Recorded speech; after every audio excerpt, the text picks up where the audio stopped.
Thank you so much, Sarah, for that generous introduction. Um, I don't remember anything of biology. Yes, I tried biology till my master's. So good afternoon, and I should thank the Fenner School of Environment and Society for giving me this opportunity as to come as a visiting fellow. Thank you to the Institute of Water Futures for organizing this seminar. And I'm very grateful to Sarah for nominating me for this position and Bob for guiding me throughout the process. So today afternoon, I'm going to talk about basically my journey across science, policy, and pedagogy, and how it has shaped a process of mutual learning between students, educators, community leaders, and policymakers with whom I study certain complex issues of Asia. Um,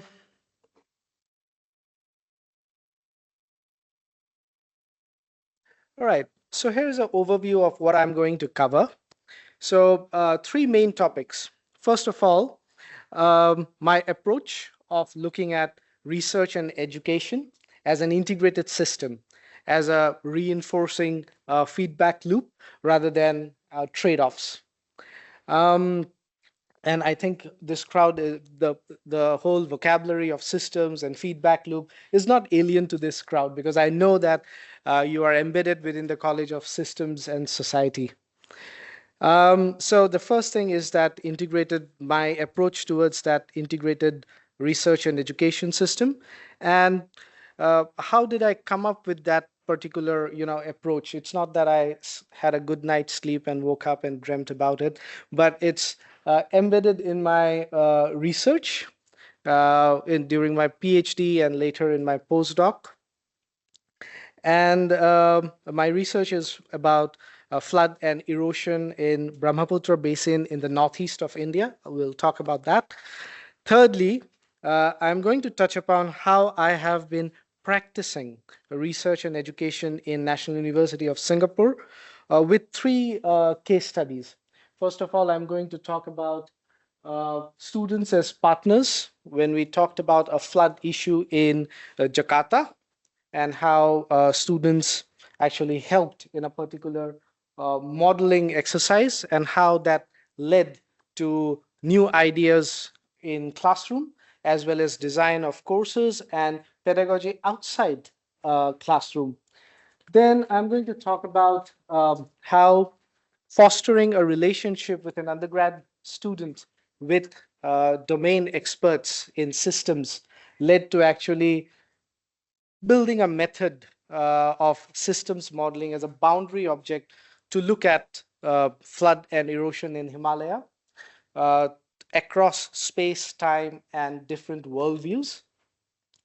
And lastly, I'll be talking about that how I'm trying a community of learning approach that is fostering relationships between students, uh, grad students, community leaders, and policymakers, and scaffolding learning within this community of learning and through that community of learning to create impact in society and policy. So that's what I'm going to talk about. First, my approach to research and education. So, where I teach, NUS is huge. It's like, I'm not so sure I should say huge in ANU, but yeah, it has 40,000 students. Um, and I teach in a very, the college's name is very dry. I do accept it's Residential College 4, but it's embedded within an umbrella program called University Town College Program. And this college program is an alternative way for undergrads to finish their general education. And general education in NUS has these three pillars: the core intelligences, 21st century competencies, and Singapore and community. So students can do their general education in their home faculty if they don't want to be interdisciplinary. That's great. They can do their courses which target these three pillars in their law, Faculty of Science, Faculty of Engineering, Lee Kuan Yew School of Public Policy, wherever. However, if they want to be interdisciplinary, then they choose UTCP, or University Town College Program. Now, University Town College Program has 4 colleges with different themes. The themes range from liberal arts college, liberal arts, to community engagement, to systems thinking, to AI. And our college, which is Residential College 4, is into the teaching and learning of systems thinking and system dynamics modeling. So we have small seminars. Our class size is not more than 20. And we engage in active learning, not what I'm trying to do like a sage on a stage. That doesn't work in our active learning classes. And especially, I am not in the business of teaching cases from textbooks. Rather, I take out students to the field and we look at messy problems, bring our learning into classroom, try to model it, and open our models with stakeholders. So that's what we do in Residential College 4. This is a small video I thought will be more helpful than me, trying to be sage on a stage. Uh, let's see how our students do in class. And academics is one part of our college, but our student life is also very active in our college.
So that's where I am right now. That's our college. That was a video, publicity video for when we celebrated our 10 years. This is the 12th year now.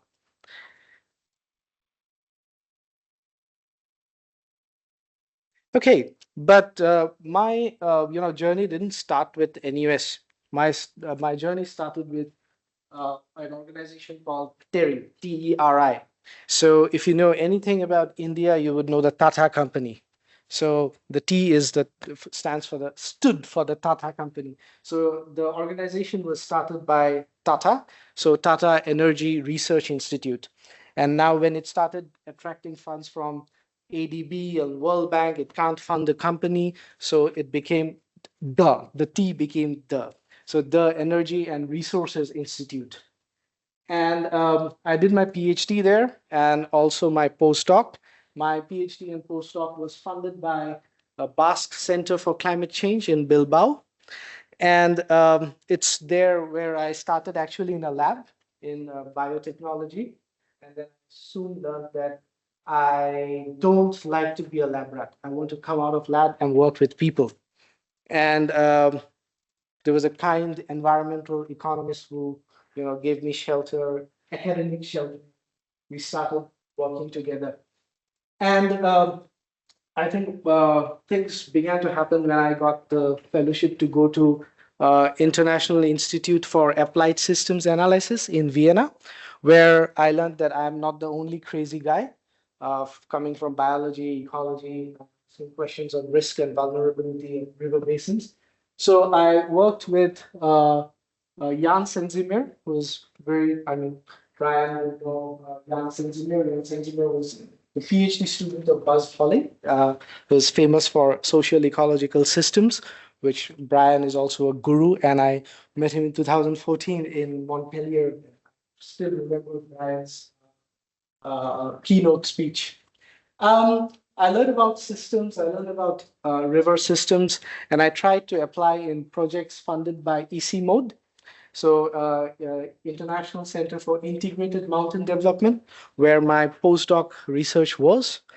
And now I am in NUS, and I'm very proud that my co-edited book got award by an American organization called the Network of Schools of Public Policy Affairs and Administration. This book was about emerging pedagogies in public policy stories from Asia. And the book started when me and my colleague in Lee Kuan Yew School of Public Policy, we started to question that in public policy, it's about, I should not go too much away from the mic. Uh, I, in public policy, there is so much question about what to teach and rather than how to teach, because public policy is taught even in our interdisciplinary college, even in Bachelor of Public Policy in other universities, but also as a master's program in our university and elsewhere, and even in executive education for policymakers. So I'm not sure if field work or games or classroom teaching, every pedagogy can be meant for every kind of student. So we tried to have two parts in the book. The first part was talking about what to teach, what should be the content, and the second part of the book was about how to teach this content, targeting what kind of audience. So my teaching and research philosophy is about this feedback loop that I think about, that and they meet actually through systems thinking and system dynamics modeling. So as I said, in my courses in the college, I don't talk about textbook cases, but we go to field, we collect information, talk with community, work with community, bring the issues and frame it in our classroom, model them, and open our modeling and scenarios with the people with whom we did field work. So where did this whole philosophy started? It started with my own research in Brahmaputra basin. Let me touch upon the research in Brahmaputra basin now. So why systems? Why Brahmaputra? Well, the Brahmaputra basin is one of the most dynamic river systems. It's the second largest river in terms of sediment load, and it's a very dynamic river. And this is something I learned while working with Bob Wasson, that that the river is, in certain reaches, the bed has aggraded. In certain reaches, it's braided, that is multiple channeled. And in certain reaches, the course has changed. So it's going through a process of avulsion. So, and the process has become more complex and uncertain after the big earthquakes. One of the biggest and the latest was in 1950 with a with a Richter scale of 8.3, and that prompted the state to control the river through earthen embankments. So, however, again, Bob Wasson's work tells us that the embankments have not done much to reduce loss and damage. And with an added issue of riverbank erosion, the state of Assam in northeast, that tiny bit which sticks towards Southeast Asia, loses around 8,000 hectares of land per year, almost size of Manhattan. Um, and these spaces where land loss is extreme is spaces of indigenous communities called Mishing community. And erosion or riverbank erosion is not recognized by the Indian government as a disaster because it's a natural process, which means that there is no compensation for land loss in erosion. So it is this context which led me to dig deeper. And I'm talking about a district in the upper Assam Valley called Lakhimpur, and a few clusters of villages within 5 kilometer radius. And this is the map of a changing context in these villages. And what you can see is that the Mishing community here is losing land from three reasons. First of all, it's the land loss during riverbank erosion. The second is that along with the erosion happening, the earthen embankment also collapses. Now, the Water Resource Department has to come in and rebuild the embankment. Now, by rule, the embankment has to be reconstructed 500 meters away from the river, which means they have to acquire whatever land is remaining of the villages. So they are losing land from bank erosion. They are losing land to government for acquisition for rebuilding the embankment. Third reason, you can see the deposition of sand. And this is not normal flooding. This is a branch of the river coming towards the villages. So when the water recedes, coarse bed sediment is deposited in the agricultural land. Nothing can grow in that 7 feet of land, at least not paddy, which the Mishings have attuned and have become very prosperous, had become very prosperous paddy farmers. So they are losing land from bank erosion, land acquisition, and sediment deposition.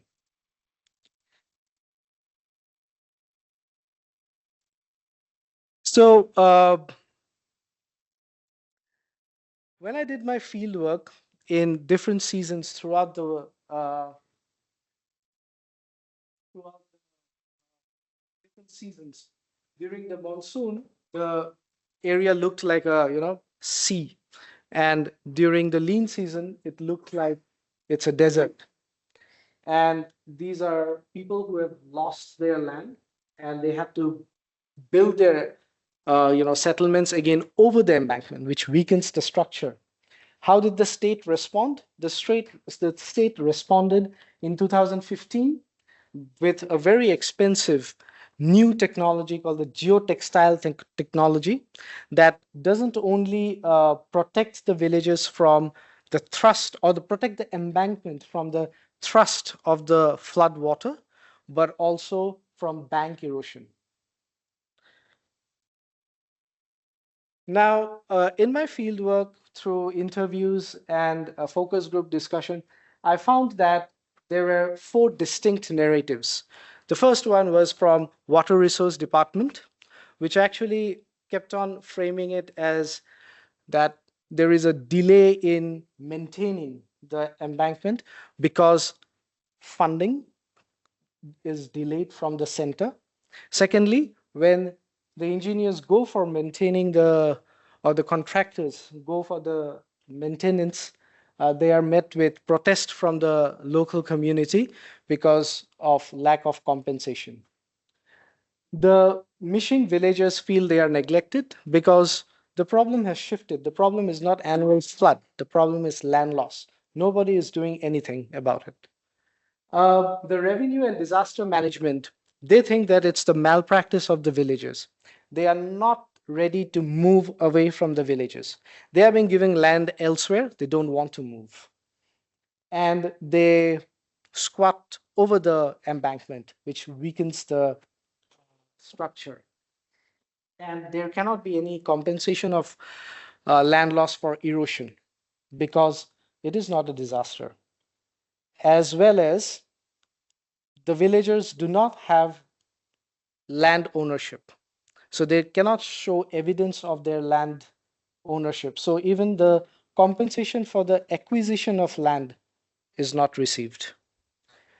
Um, However, academia, I'm a bit guilty of, mixing anthropologists and geomorphologists together in this category when I call academia.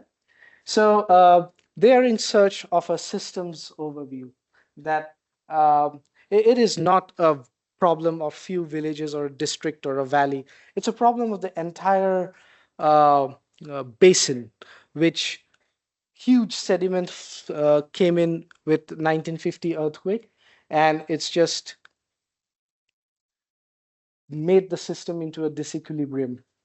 And the missions are just a part of that story. So to me, what it appeared as though there are, four pieces of a puzzle, and I needed a method to set a dialogue across these four different pieces rather than me trying to connect these four pieces. They were the stories were all in different spatial and temporal scale.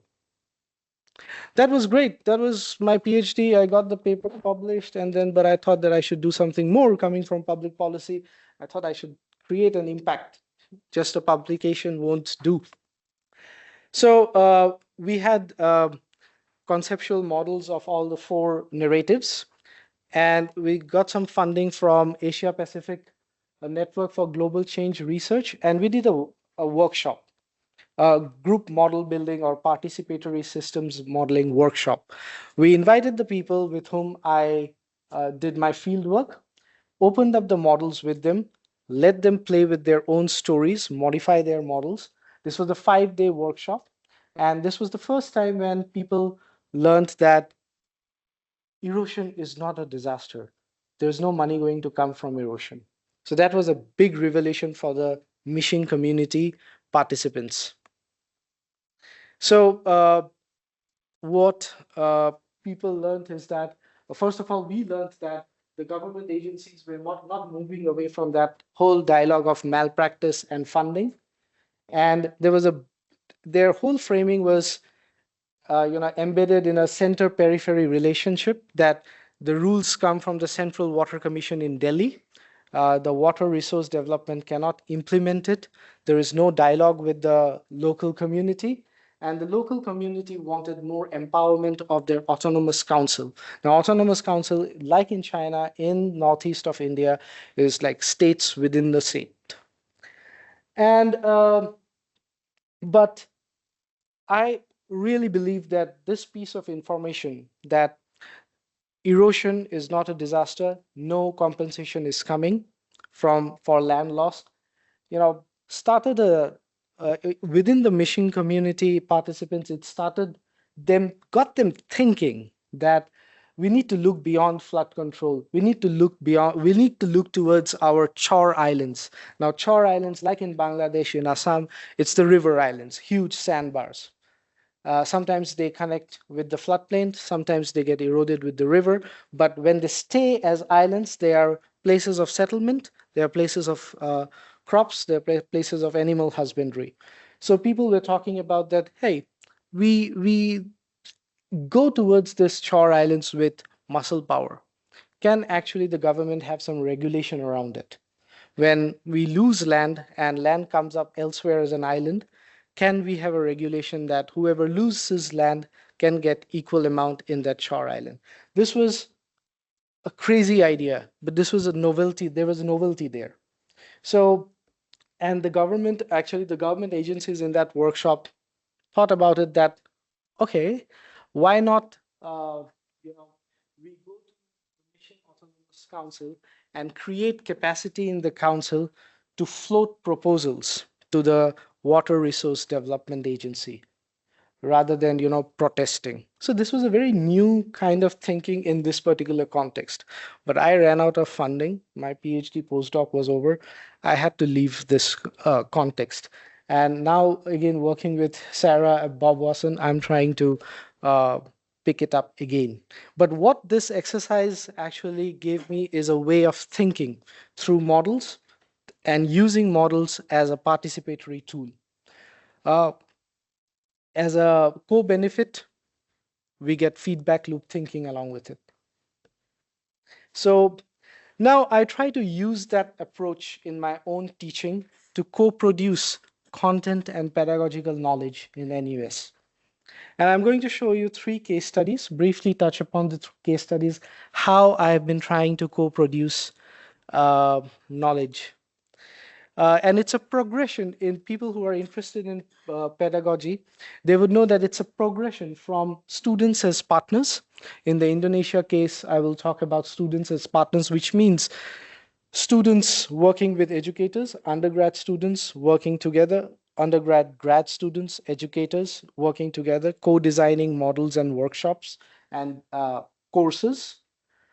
The second is model as boundary objects, where I will be talking about putting students in a relationship with scientific experts. And I have a case study of a student named Rayan Tan who worked with Bob Dawson, and now he is in YASA. And then the third is about a community of learning where I'm trying to not just talk and work models, but actually use models as a participatory tool and foster relationship between community members, students, and educators. Um, and actually scaffolding learning in that community of learning to make social impact and policy change. Let's first talk about students as partners and the issue of Jakarta in Indonesia. So this is a story of Edwin and Ernest. Uh, that's a grad student of Bob Watson's when he was in geography in NUS. His name is Zach Smith. So Edwin was in my year 1 course and on disaster resilience, and he learned about Levy effect, and he was very interested to. He was from Jakarta, and he said that but this year 1 course is okay, but I want to dig deeper into my own hometown's flooding issue. The government is trying out a new kind of policy called the normalisasi, or river normalization, as if rivers were not normal.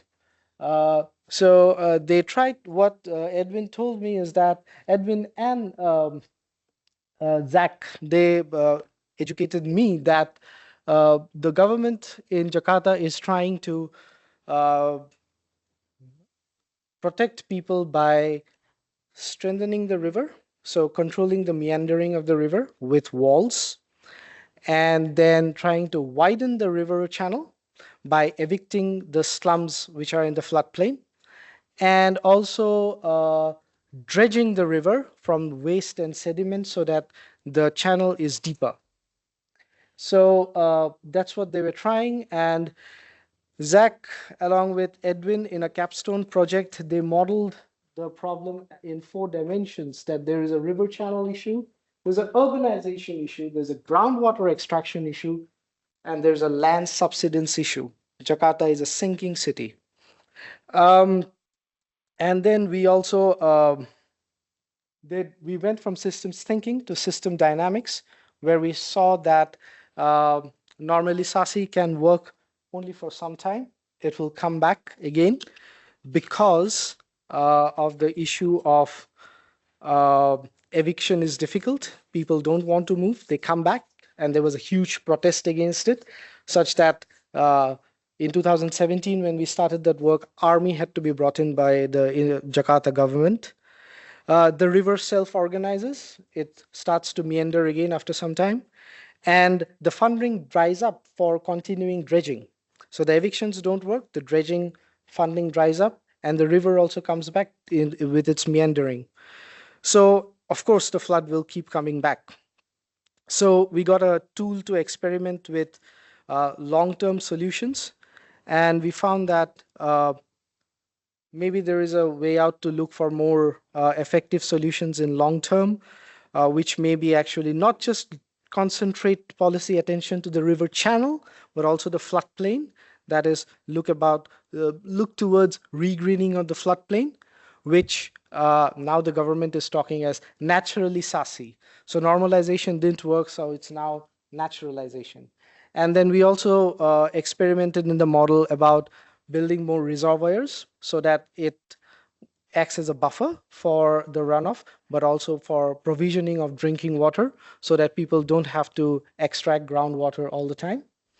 Um, and also strict implementation of building codes to uh, control the rate or at least decrease the rate of subsidence of Jakarta.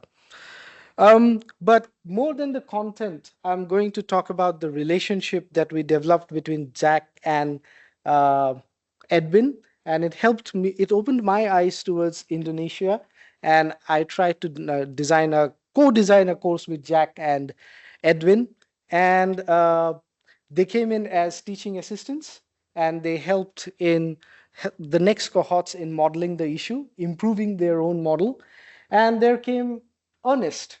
Ernest showed us that why do we have to always make Vensim models, Vensim software models? We have students from arts and law in our college who are not so good in algebra all the time. How about actually, let's think in feedback loops and then make a game out of it? I said, wow, fantastic, let's do it. So it started as a board game, then went into a simulation game, and as I said, it helped in the pedagogy beyond courses or classroom. A student volunteering group took up that game and they tried to use it in a capacity building program in an NGO called the Mercy Relief in Singapore, who's trying to build capacity of youth leaders in ASEAN.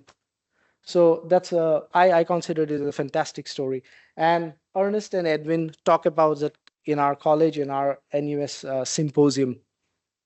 So that's what I was talking about as student as partners, that is undergrad, grad, and educator coming together.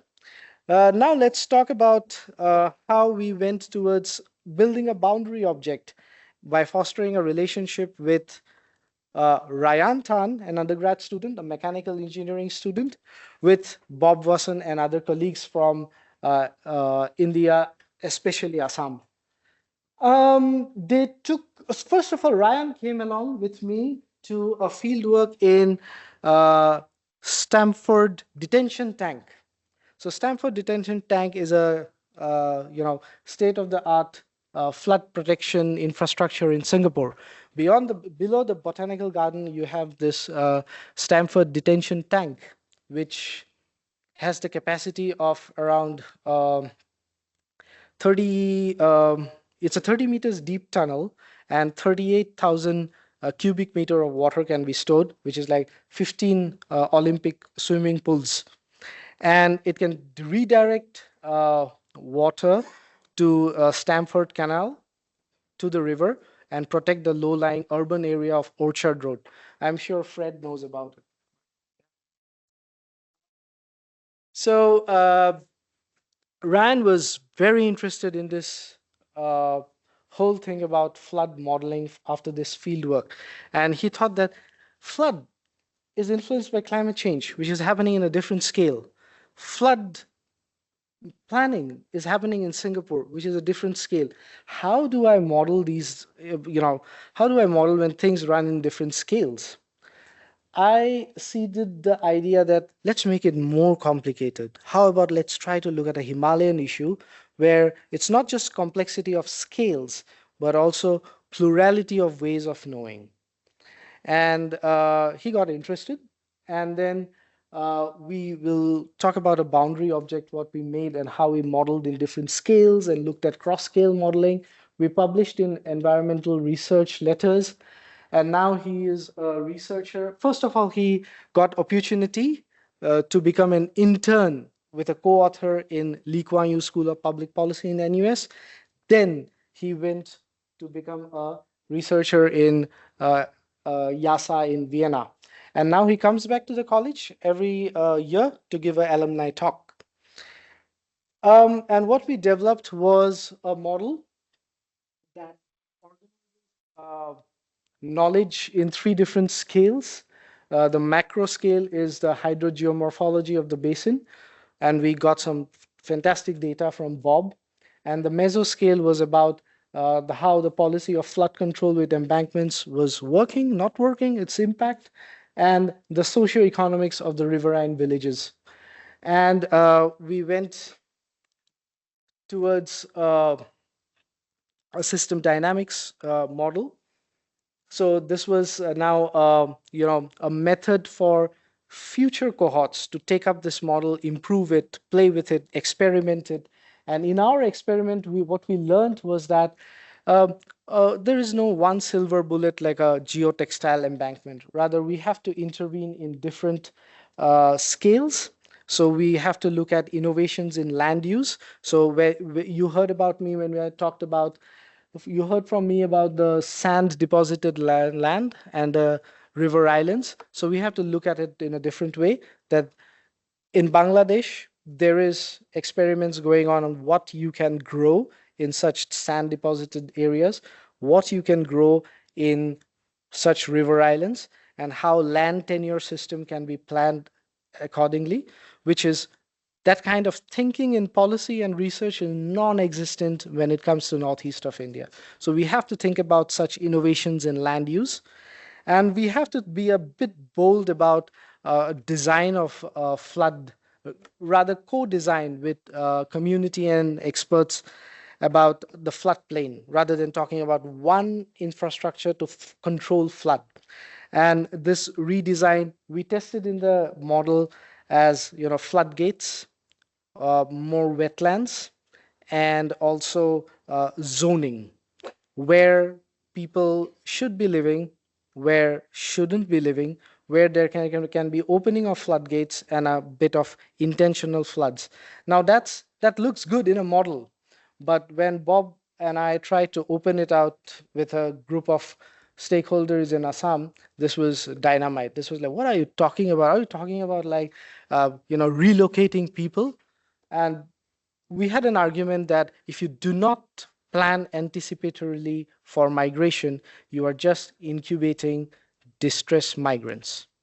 So we'll see how that debate goes on. And this is something that I want to work with Bob and Sarah for a position paper and looking at transforming the floodplain issue rather than looking at it just from controlling flood. So Ryan is in YASA now. He develops models on agriculture for education. So I'm very happy about him, and he comes to our college every year to talk about it. So this is my last case study I'm talking about, and this is, as I said, a progression in pedagogy. We are not just talking about students as partners with educators, but we are talking about creating a relational space between students, community leaders, community members, and educators, and scaffolding learning within the community and through it to make a change in society and policy. Let's see how much I have achieved with it. Well, we have a three-step pedagogy, and STEER here means study trip for engagement and enrichment. This is a program in NUS from where we get funding for students and educators to travel, and we can design anything through that funding. It's not a graded course, and year after year, we can keep going to the same space. So what we created is a three-step approach. That first is an ethnographic fieldwork to understand the issue with the community, from the community, rather educator coming and giving off papers or their own interest. So it's students framing their issue.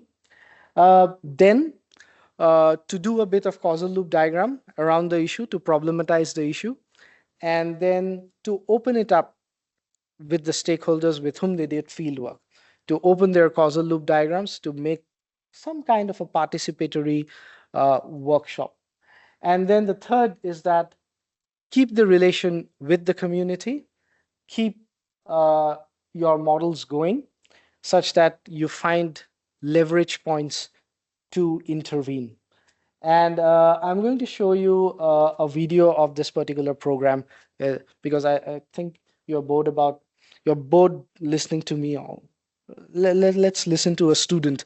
This student worked with me for 3 years, developing the program, developing a paper, and we together are getting the NUS Teaching Excellence Award. So this is the first time in NUS that a student and educator together have got a team award for teaching.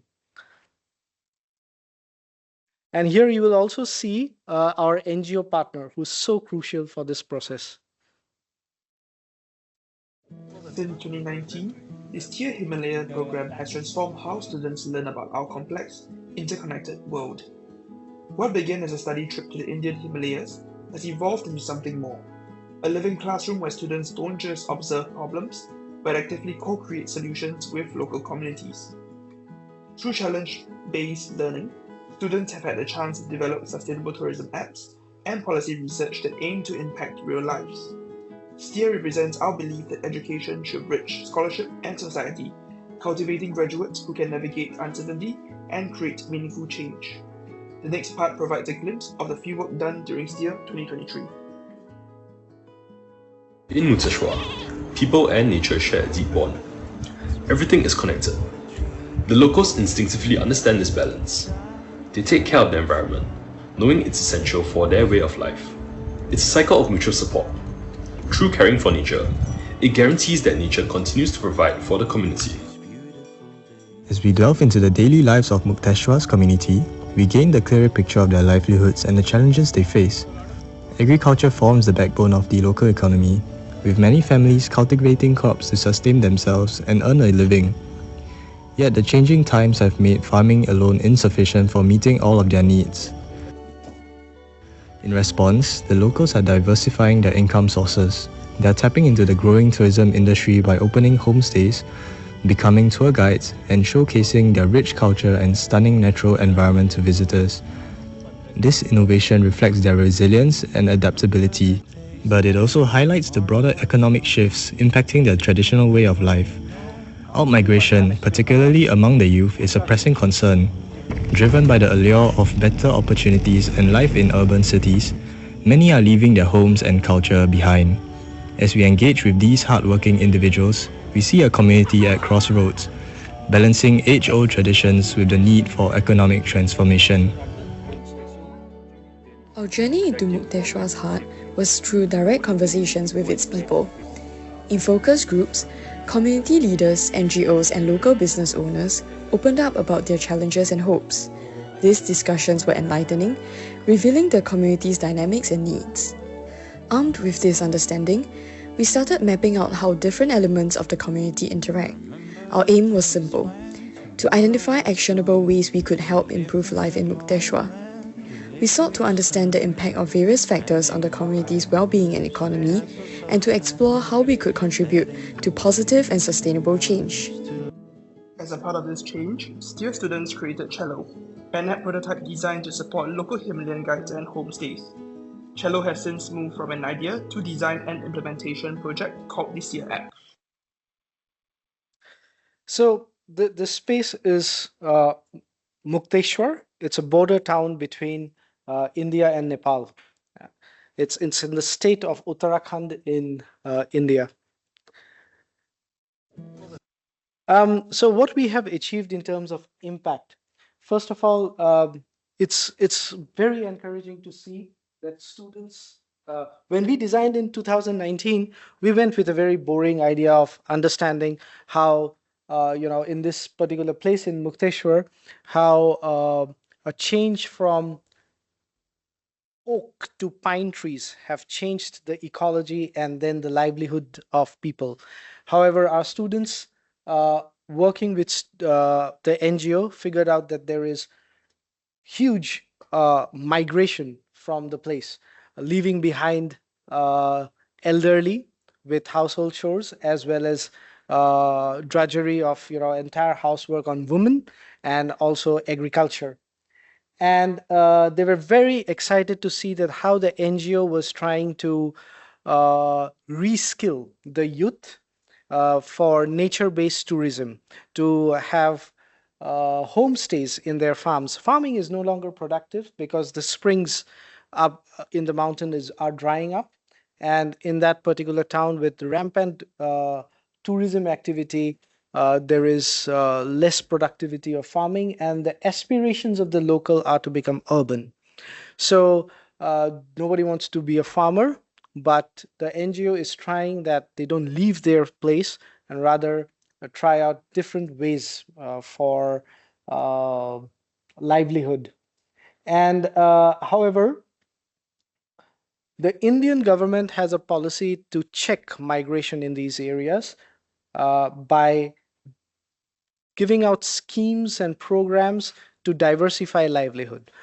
But those schemes, whether for crop diversification or to open up a homestay, the money comes as reimbursement. But our students figured out that you need capital to first invest. Where is the capital coming from? Seasonal migration.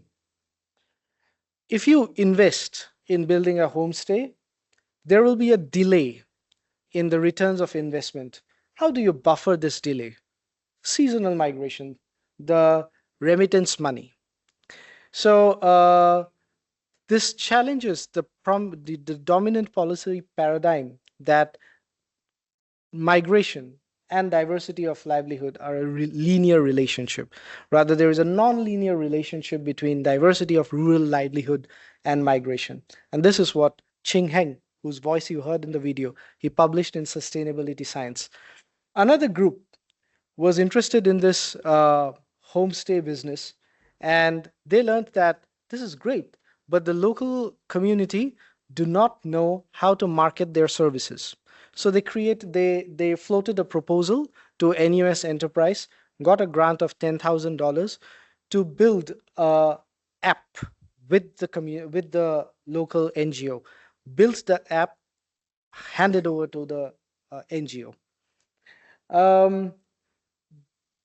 We also had, beyond the publications, we have used this work with students. We have organized presentations in the NUS South Asia program, and also for policy forums in our own college. And the policy forum in our college was actually picked up by a newspaper in Sikkim in Eastern Himalaya in India. And that's my students' paper with me as the educator and also NGO partner. Now, with all these work for 9 years, what I think, it's my experiential learning now, that I think for that loop between research and education to keep going, we need a high impact practice. That's a pedagogy jargon, but what I mean is that we need capstone projects to follow up field work, field studies. So I hear from Sarah about very, very interesting field schools that Fenner School is doing in Fiji, in Vietnam. I really believe that there should be capstone projects along with it, so that people can do some researchy stuff and open up with stakeholders, so that there is more than extraction of knowledge from the community, but you build something for the community.